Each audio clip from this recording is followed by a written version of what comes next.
Hello, Jamie from Inky and Scrappy, sharing with you today card 3 in my Lawn Fawn's Pool Party card series.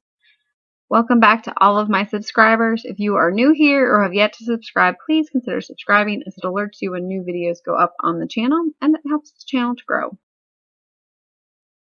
I am starting with my dream bubble here, and I was kind of debating which one to go. I don't actually own the thought bubble set from Lawn Fawn, so using that cloud border works wonderfully for a larger card, and then I have a bigger cloud die from MFT that works for smaller thought bubbles or dream bubbles. And so because this is a dream, I want to keep that the landscape or the background as flat as possible. So I'm going to do some stenciling and some masking to keep that one layer. And so I'm using some Avery L adhesive sheet for my horizon line to keep that nice and straight and clean up on top. And then I'm coming in with a Lawn Fawn stitched hill stencil to create that sand and ocean water kind of where they meet. So one side will give me the curve I want, and then the other side will do that masking so I can have the sand and the water meet. For my ink colors here, for my sand, I am using tea dye Distress Oxide ink, and then I'm coming in with the broomstick mica spray and some walnut stain ink. I'm just going to add that as some splatter to give my sand some texture. And then for the actual ocean water there, I used tumbled glass, and then I used salty ocean towards the top of the horizon line. It gives that look of depth and dimension with that darker towards the horizon line. And then I'm just going to pull that mask off and flip it to the bottom side so I don't lose my horizon line when I add my sky in.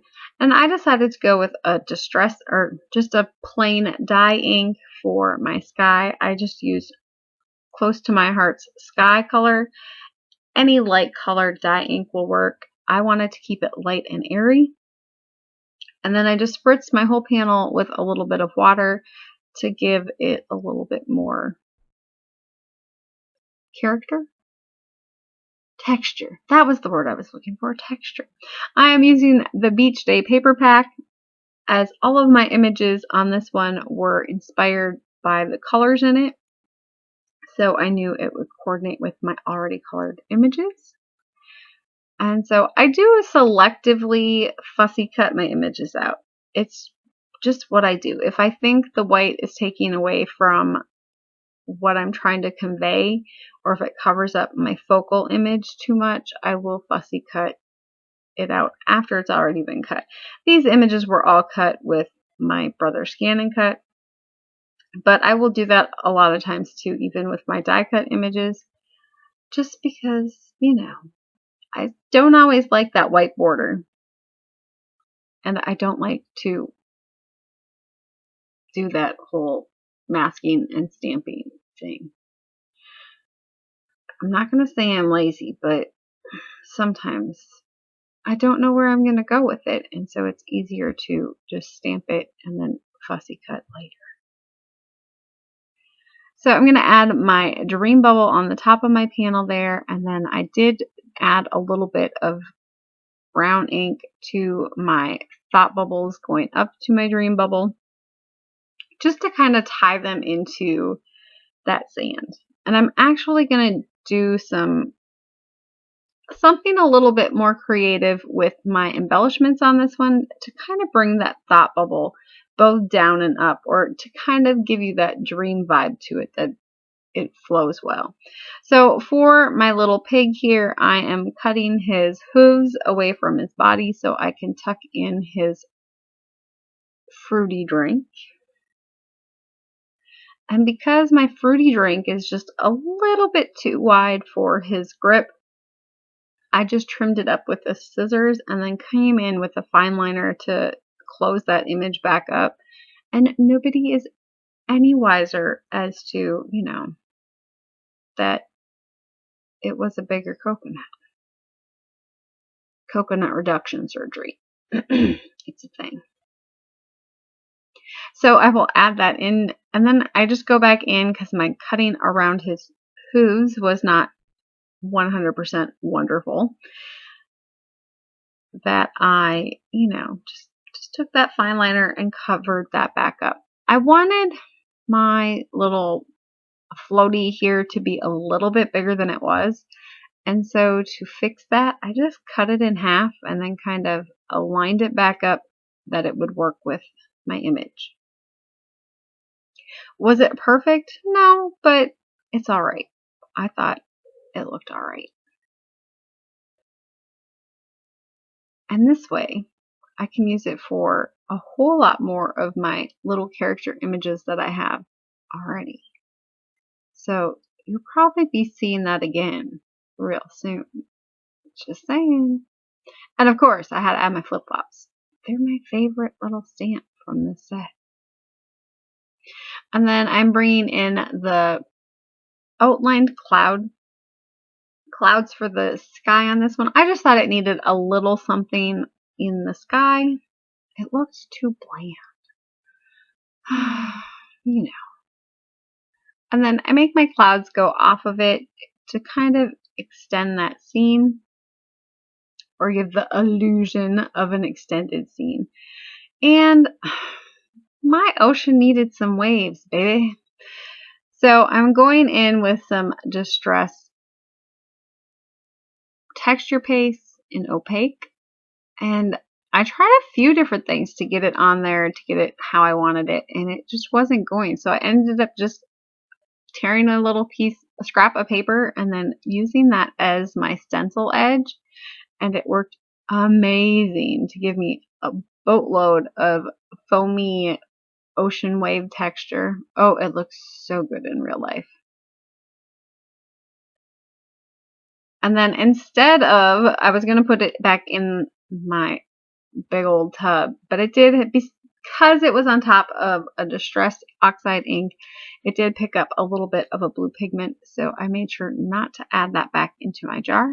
And then I sealed that up with some press and seal to help, you know, hopefully save my texture paste from drying out. I did add the cutoff part of the cloud back onto the other side of that cloudy sky, or the, you know, wispy cloud sky, because it was just going to go in the garbage, so I might as well use it on the other side. A, it saves on die cutting, and B, you know, I wasn't going to do anything else with it anyways. And so for my sentiment on this one, I decided to put Dream on the front. I really didn't know what to do for a sentiment on this one, I'm going to be honest. So I just decided Dream, because that's what my piggy was doing. So that's what, you know, what I went with.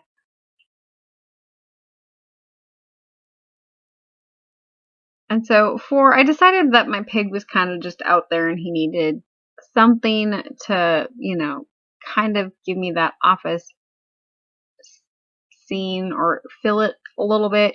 And so I did just do a couple of the plants from that add-on set.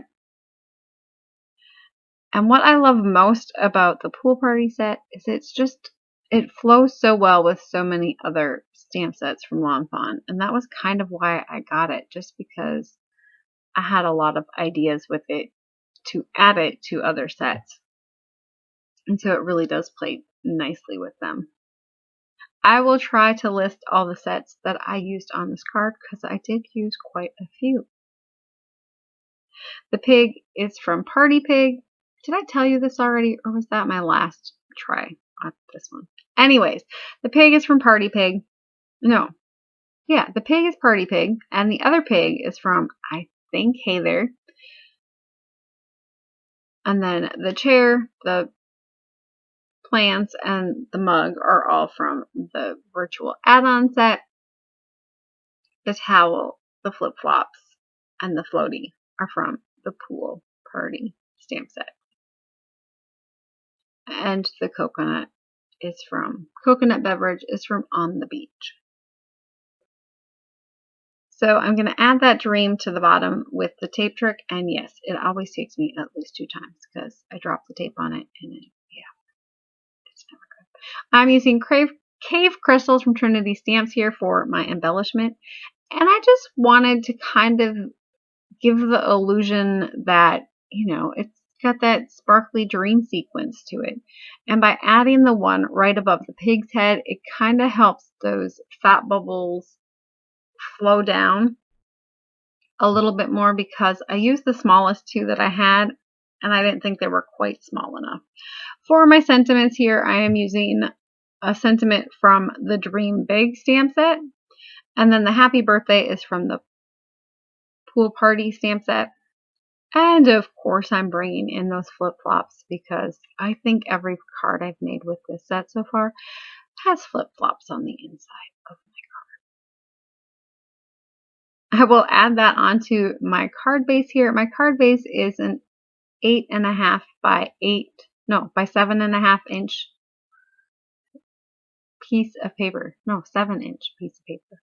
Folded at 3.5 inches. I can't do math today. It must be Monday. All right. Thank you so much for watching. I hope you enjoyed, and please keep getting inky.